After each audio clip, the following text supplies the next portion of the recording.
The vast emptiness of the Epsilon Eridani system stretched before the Zarn scout vessel Razor's Edge, its sleek obsidian hull cutting through the darkness like a knife.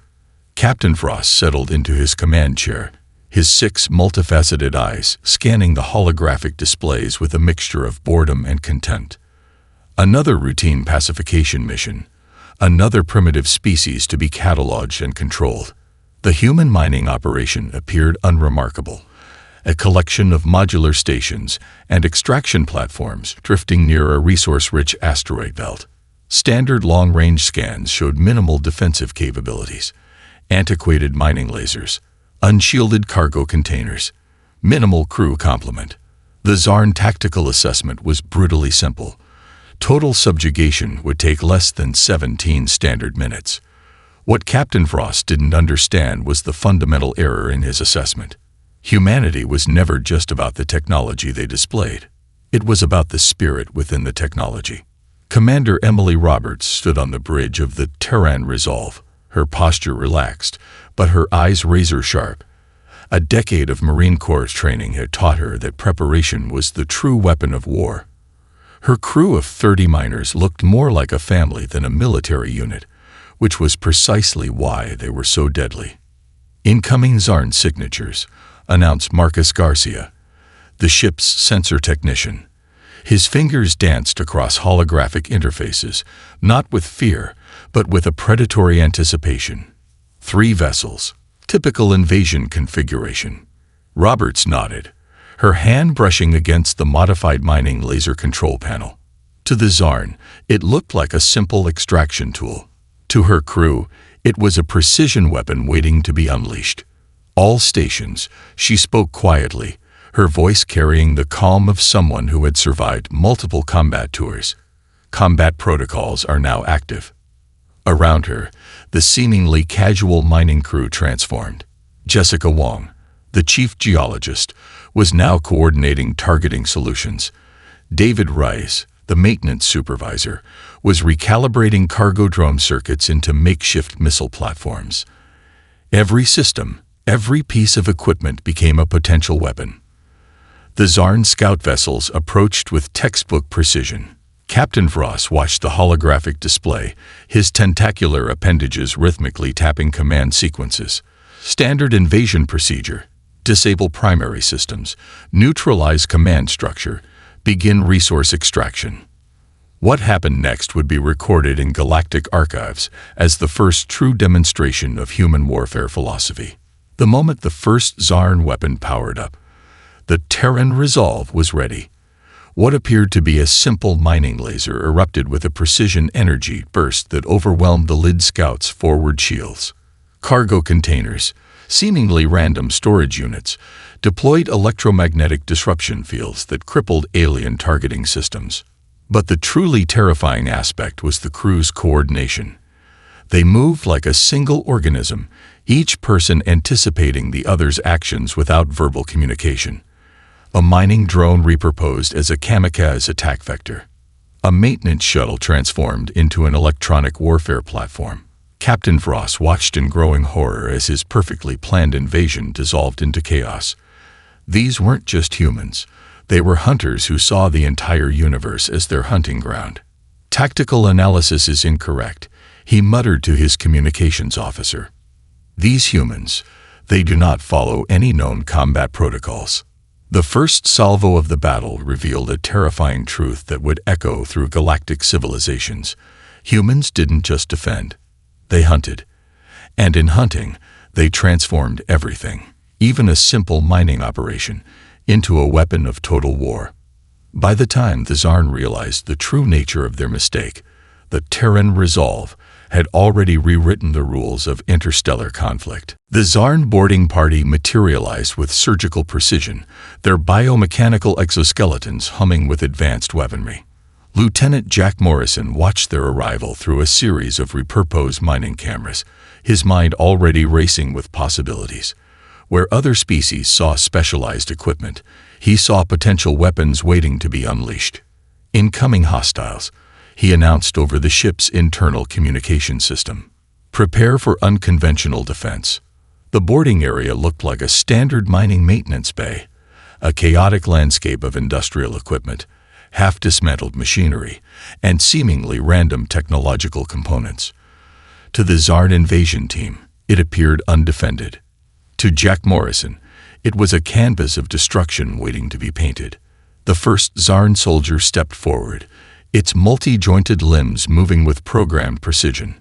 A standard-issue plasma disruptor extended from its arm, capable of melting through most known ship hull materials.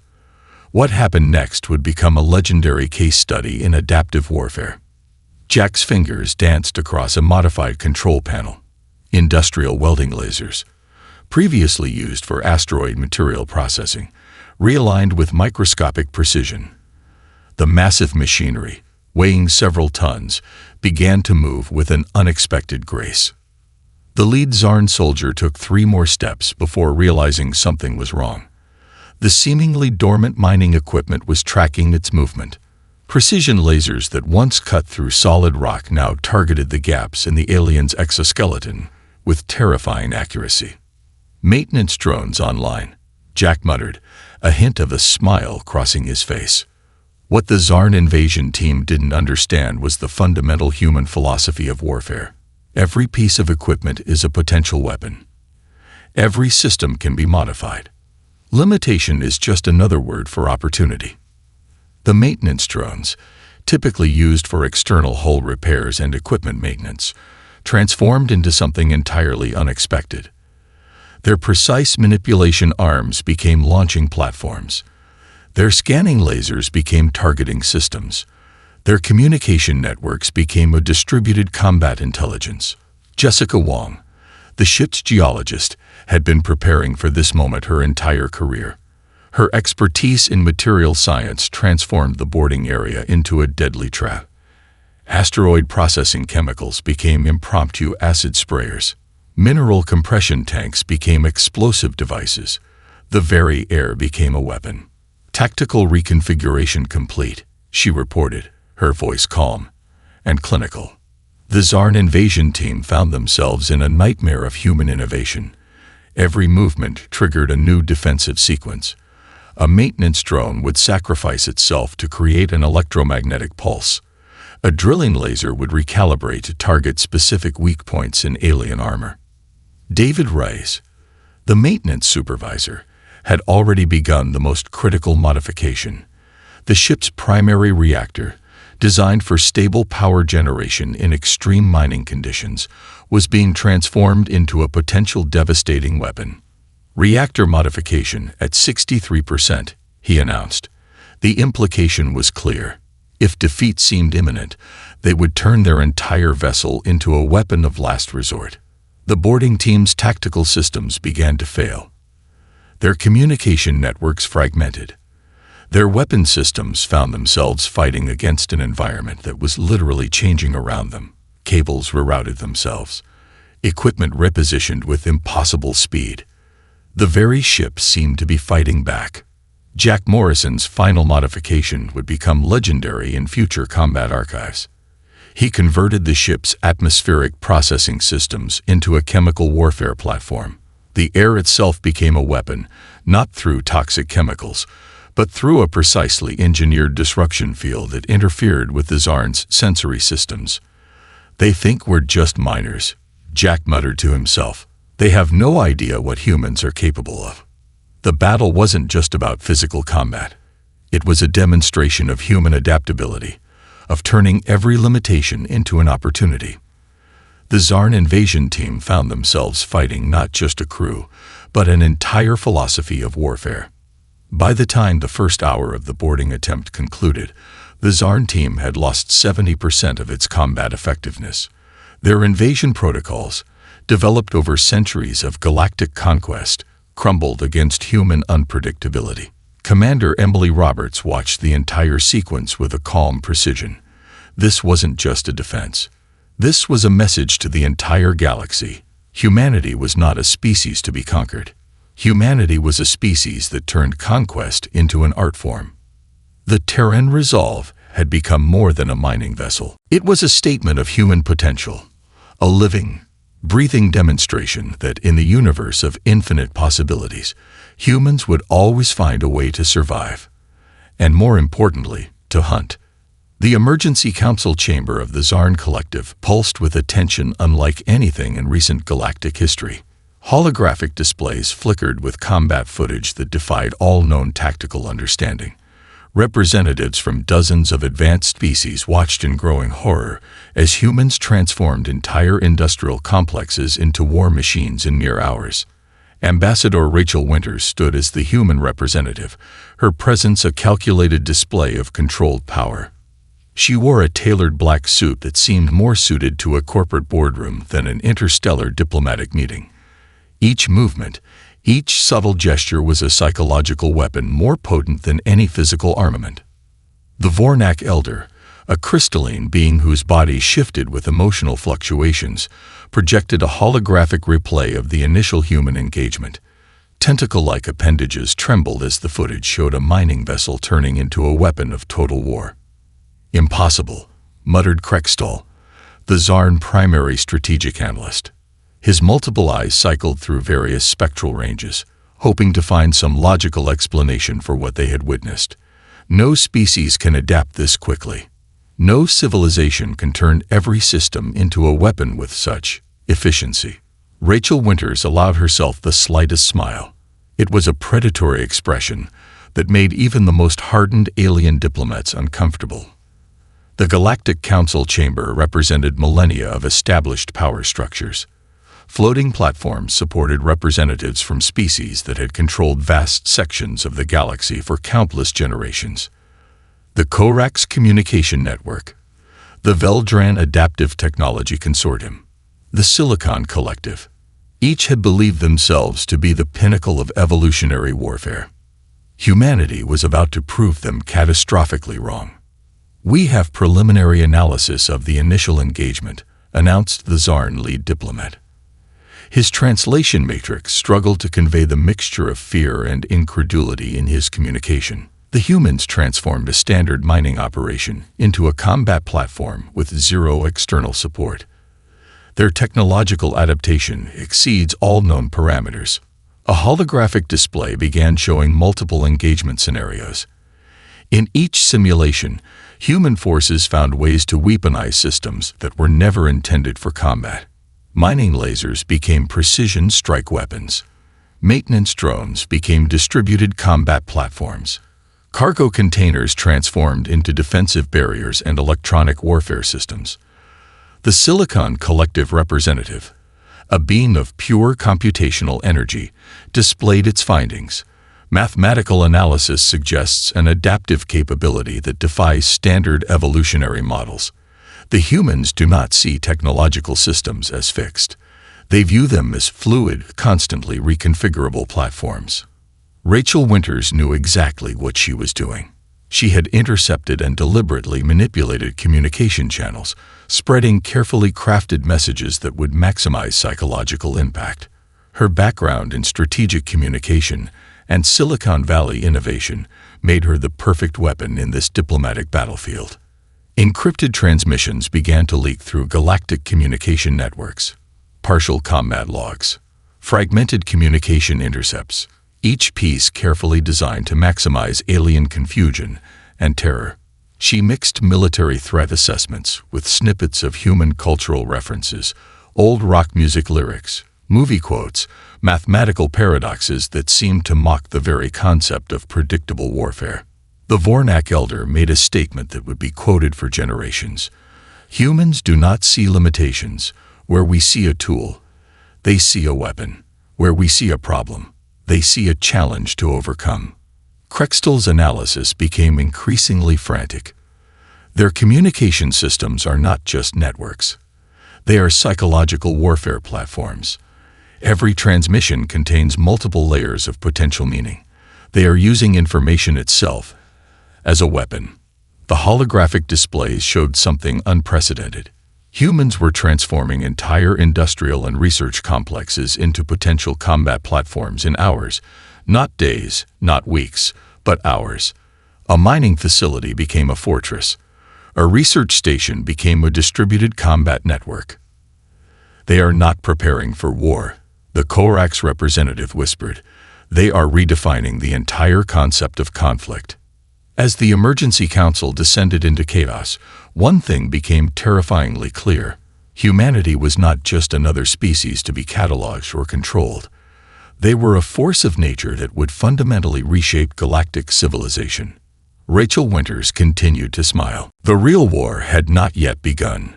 General Michael Rodriguez stood in the United Earth Defense Force Command Center, a massive holographic display illuminating the complex strategy that would change galactic warfare forever. His office, located in the orbital defense platform, Prometheus, overlooked the Earth, a blue-green marble that now represented humanity's most potent weapon. "We don't wait," Rodriguez muttered to his senior staff. "We hunt." The team assembled was anything but a traditional military command. Dr. Elena Kapoor, a quantum physics prodigy, stood next to Colonel Jack Harrison, a veteran of multiple conflict zones. Beside them, Captain Samantha Chen, a cyber warfare specialist, reviewed final targeting protocols. This was humanity's true strength, a seamless integration of scientific brilliance and military precision. Their target was a network of Zarn staging areas spread across 3 star systems. Traditional military doctrine would suggest a measured response, diplomatic channels, incremental escalation. Humanity's approach was refreshingly different. Total, overwhelming disruption. Quantum entanglement communication systems are ready, Dr. Kapoor announced. Her fingers danced across holographic interfaces that seemed to bend reality itself. Research satellites that the Zarn believed were simple scientific instruments were about to become the most devastating weapons in human arsenal. Colonel Harrison reviewed the final assault plan. It wasn't just a military strategy. It was a complete reimagining of interstellar conflict. Every system would be targeted. Every potential resource would be turned against the Zarn collective. Research stations would become electronic warfare platforms. Communication satellites would transform into precision strike coordinators. Even civilian infrastructure would become part of the total war effort. First wave initiating, Captain Chen reported. The initial assault was unlike anything the Zarn had ever encountered. Human cyber warfare teams didn't just attack communication networks. They rewrote them. Quantum communication systems became vectors of total psychological and technological disruption. A Zarn communication relay in the Epsilon Sigma system suddenly found its entire network compromised. Navigation systems began broadcasting random coordinates. Weapon systems received conflicting fire commands. Communication encryption was systematically dismantled, not through brute force, but through an almost artistic deconstruction of alien technological paradigms. Dr. Kapoor's quantum communication platforms did something unprecedented. They didn't just intercept alien communications. They introduced calculated chaos, mathematical paradoxes that caused entire computer networks to question their own operational parameters. "We're not just attacking," Dr. Kapoor explained to a stunned military briefing. "We're fundamentally challenging their technological understanding." Research satellites that the Zarn believed were simple scientific instruments began their transformation. Precision laser communication arrays became targeted electromagnetic pulse generators.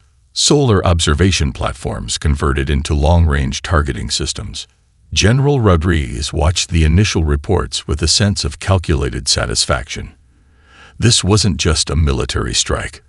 This was a comprehensive demonstration of human potential. In the TAV-CD system, a Zarn resource extraction platform found its entire operational matrix rewritten. Maintenance drones turned against their own infrastructure. Communication systems began broadcasting a mixture of mathematical equations, human cultural references, and strategic threat assessments. Colonel Harrison had prepared for this moment his entire career.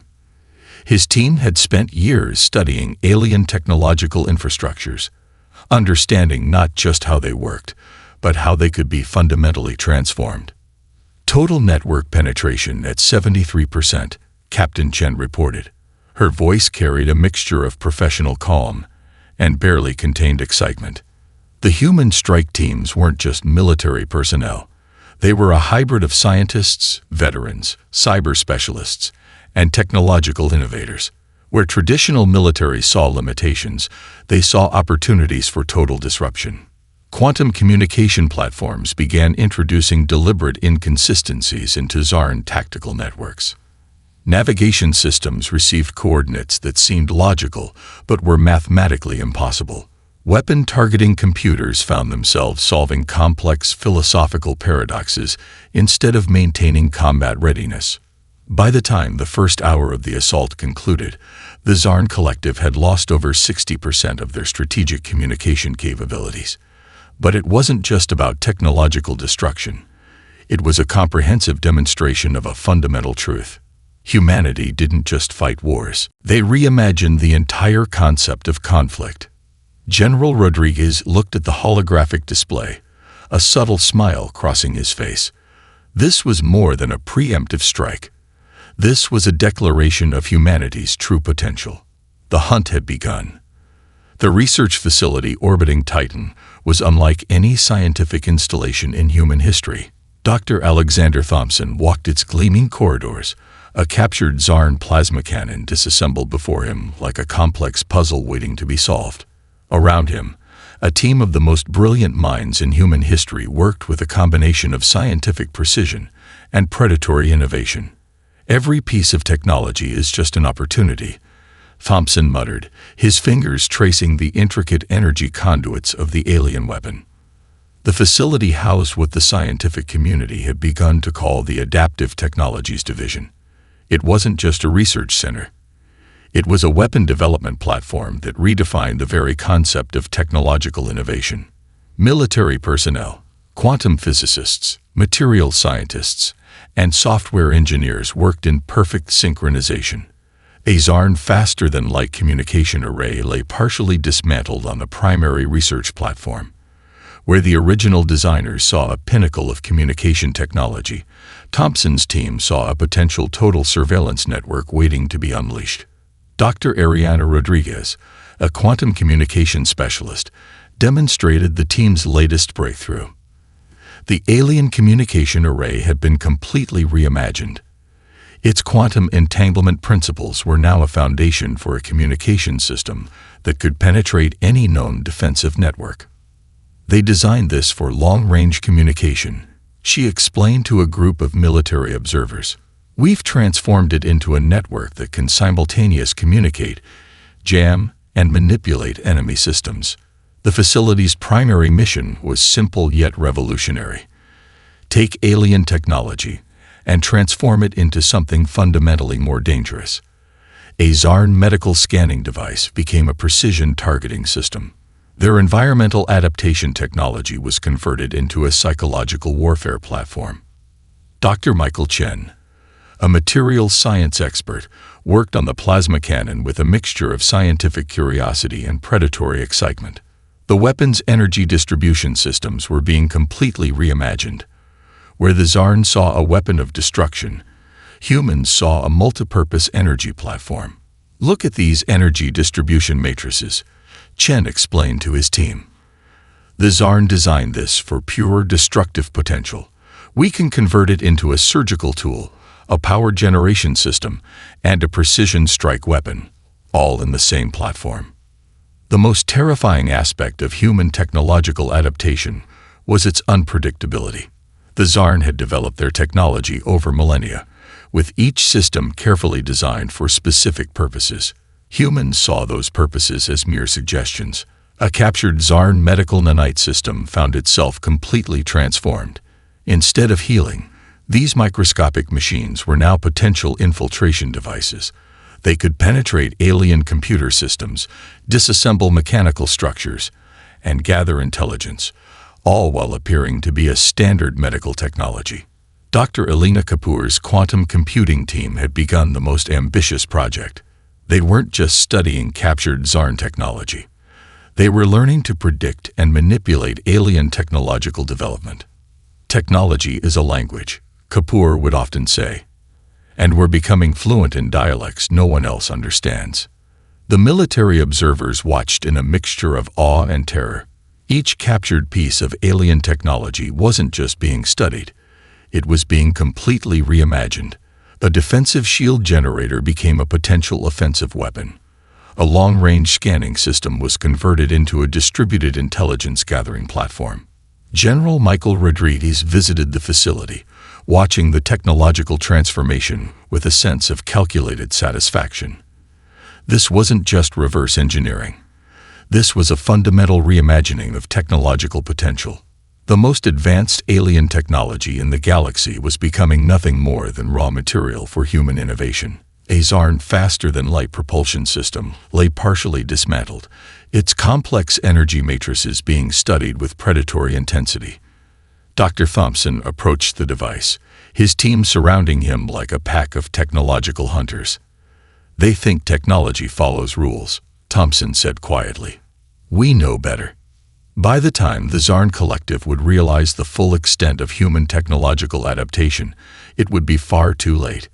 Every piece of technology they had developed was now potential prey for human innovation. The hunt for technological superiority had begun, and humanity was the apex predator. Captain Sarah Nakamura sat in the darkened command center of the Psychological Warfare Division, her fingers dancing across holographic interfaces that seemed to bend the very concept of communication. The room hummed with a nervous energy that was equal parts scientific precision and pure human unpredictability. The Zarn Collective's communication networks were about to become a canvas of psychological destruction. "Transmission sequence Beta 9 initiating," she announced to her team.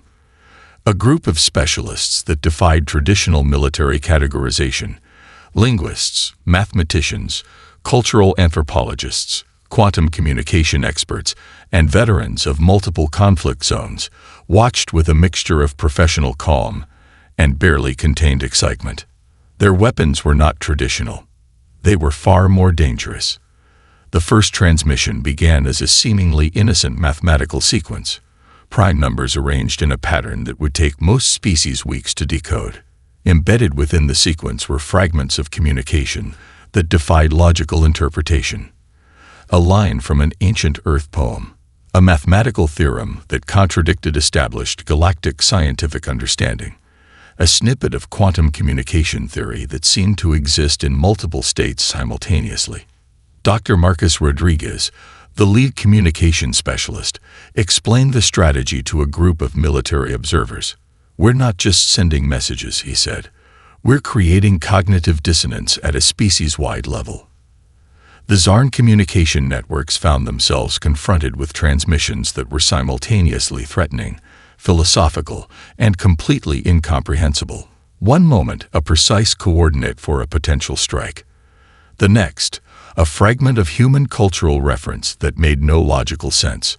A transmission might contain exact military coordinates, a line from a 20th century rock song, a complex mathematical proof, a haiku about distant stars, a threat written in multiple layers of encryption.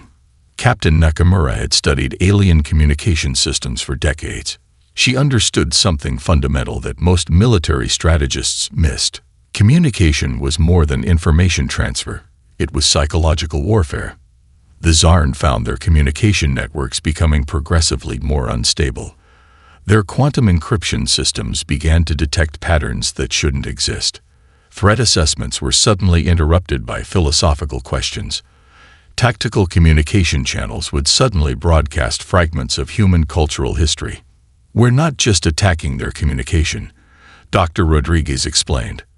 "We're attacking their entire conceptual understanding of information." A Zarn military command center would receive a transmission that seemed perfectly logical at first glance. Precise military coordinates, encrypted with their most advanced security protocols. But embedded within the transmission would be subtle disruptions, mathematical paradoxes, cultural references that would take weeks to decode, quantum communication fragments that existed in multiple states of meaning. The psychological impact was devastating. Zarn military analysts found themselves spending more time trying to understand the transmissions than responding to them. Each message was a complex puzzle that defied traditional intelligence analysis. Was it a threat? A communication error? A philosophical challenge? A potential attack vector? Captain Nakamura understood the true weapon was uncertainty. The transmissions were designed to create a specific psychological response: fear, confusion, a fundamental questioning of their entire communication paradigm. Humans weren't just fighting a war. They were systematically dismantling the Zarn Collective's ability to understand conflict itself. One transmission might contain precise military threat assessment, a reference to an obscure human mathematical theorem, coordinates that seemed impossible, a fragment of quantum communication theory, a line from an ancient Earth poem about survival. The Zarn communication networks began to fracture. Their most advanced analytical systems found themselves trapped in recursive loops of interpretation. Was this a message, an attack, a philosophical challenge? The very nature of communication was being weaponized. "We're teaching them that information itself can be a weapon," Captain Nakamura said quietly. By the time the Zarn Collective would begin to understand the true nature of human psychological warfare, it would be far too late. They were no longer dealing with a military threat. They were confronting a species that had turned communication into a form of total warfare. The hunt for psychological dominance had begun, and humanity was the apex predator. The final Zarn assault fleet emerged from faster-than-light space, like a massive steel constellation.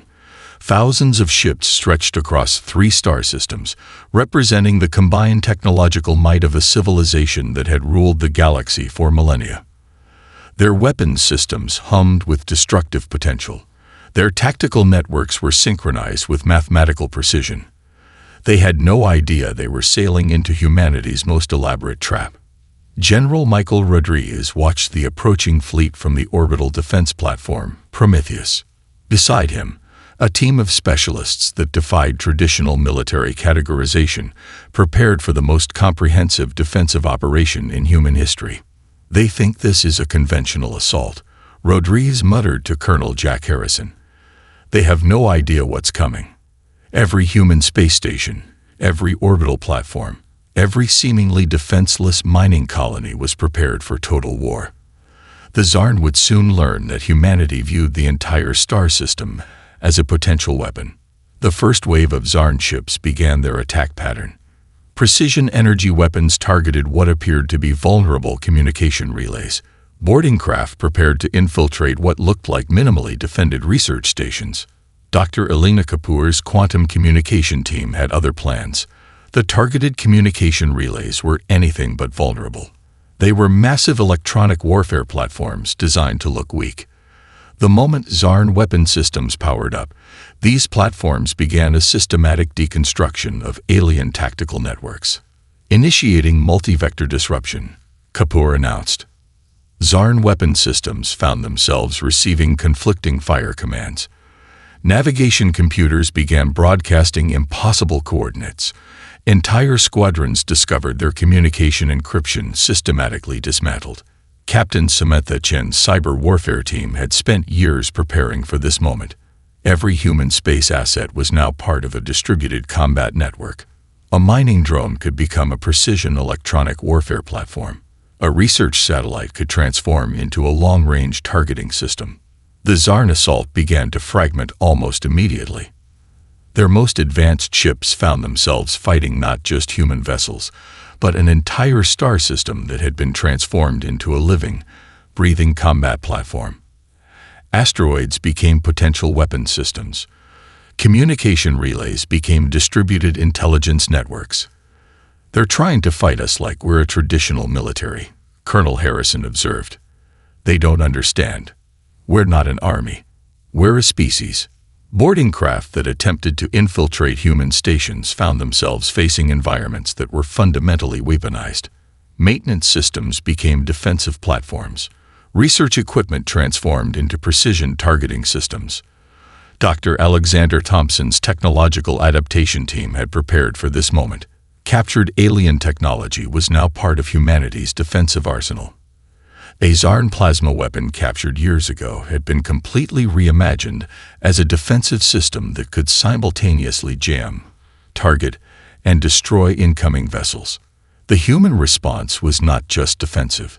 It was a comprehensive demonstration of total war. Every human asset was now a potential weapon. A communication satellite could become an electronic warfare platform. A mining drone could transform into a precision strike unit. Even civilian infrastructure was part of the total war effort. General Rodriguez watched the battle unfold with a sense of calculated satisfaction. This wasn't just a military engagement. This was a fundamental challenge to the entire concept of galactic warfare.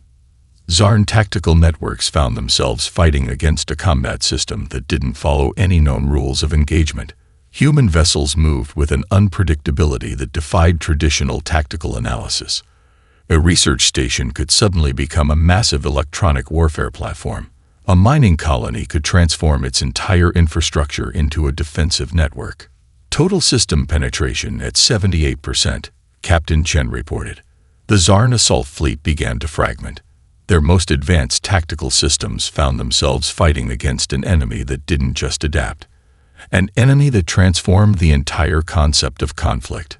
By the time the first hour of the assault concluded, the Zarn had lost over 60% of their combat effectiveness. But it wasn't just about technological destruction. It was a comprehensive demonstration of humanity's true potential.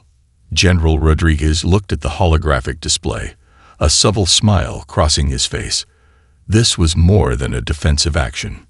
This was a declaration of humanity's dominance. The hunt had reached its apex. The aftermath of the conflict was unlike anything in galactic history. Where other civilizations would have celebrated total victory, humanity approached their triumph with a mixture of scientific curiosity and strategic calculation. Ambassador Rachel Winters stood before the remnants of the Galactic Council, her presence a testament to humanity's transformative power. The chamber, once a symbol of alien dominance, now bore witness to a fundamental restructuring of interstellar civilization. "We are not conquerors," she began, her voice carrying the weight of a species that had redefined the very concept of conflict. "We are problem solvers." The holographic displays showed the comprehensive transformation that followed humanity's victory. Captured Zarn technologies were not destroyed. They were studied, adapted, reimagined. Every piece of alien infrastructure became an opportunity for innovation. Dr. Alexander Thompson's research teams worked tirelessly. A Zarn faster-than-light communication array became a foundation for a new interstellar communication network. Their medical nanite systems were transformed into revolutionary healthcare technologies. Weapons of war became instruments of exploration and scientific discovery. General Michael Rodriguez oversaw the strategic reconstruction. Humanity's approach was not about subjugation. It was about systemic transformation. Every conquered territory became a platform for collaborative development. The Zarn Collective found themselves in a situation they had never encountered. Defeated, but not destroyed. Transformed, rather than eliminated. Dr. Elena Kapoor's quantum communication research teams began integrating captured alien technologies into human systems. They weren't just studying these technologies. They were creating entirely new paradigms of scientific understanding. Technology is a language, Kapoor would later write in her groundbreaking research paper, and we've just learned to speak a completely new dialect. Captain Sarah Nakamura's psychological warfare division transformed into a new form of diplomatic corps. They understood something fundamental about interstellar communication that no other species had comprehended. Conflict was just another form of conversation. The galactic landscape began to shift. Humanity didn't establish a traditional empire. They created a network of collaborative development. Conquered territories became research platforms. Defeated civilizations became partners in technological innovation. A lone Zarn historian, compiling the conflict's records, made a chilling observation that would be quoted for generations. Humans do not understand the word impossible. They see challenges as opportunities, defeats as lessons, and every technological limitation as a temporary inconvenience. The United Earth government established what would become known as the Collaborative Advancement Protocols. These were not traditional occupation strategies. They were comprehensive development frameworks that transformed entire civilizations. Captured Zarn military installations became joint research centers. Their weapon development platforms were converted into scientific innovation hubs. Every piece of conquered infrastructure became a potential platform for collaborative advancement. Dr. Marcus Rodriguez, leading the new Interspecies Communication Research Division, developed communication protocols that went beyond traditional diplomatic approaches. They weren't just about preventing conflict. They were about creating comprehensive understanding. "We're not interested in ruling," he would often say. "We're interested in growing." The Galactic Council found itself fundamentally transformed. Where once it was a platform for maintaining existing power structures, it now became a collaborative innovation network. Humanity didn't just join the Council. They reimagined its entire purpose. Captain Samantha Chin's cyber warfare teams transformed their capabilities into comprehensive cultural exchange platforms. Their deep understanding of communication as a complex, multi-layered system became the foundation of new interstellar diplomatic approaches. Humanity's victory was not about territorial conquest. It was about demonstrating a fundamental truth. Innovation is the most powerful weapon. Adaptation is the truest form of strength. The stars themselves seemed to whisper a new universal truth. Space might know many things, but it had never truly understood humans. As the dust of conflict settled, a new era of galactic civilization began. Not an era of human dominance, but an era of collaborative potential, where every challenge was an opportunity, where every defeat was a lesson, where the impossible was just something that hadn't been solved yet. The hunt was over. The real journey was just beginning.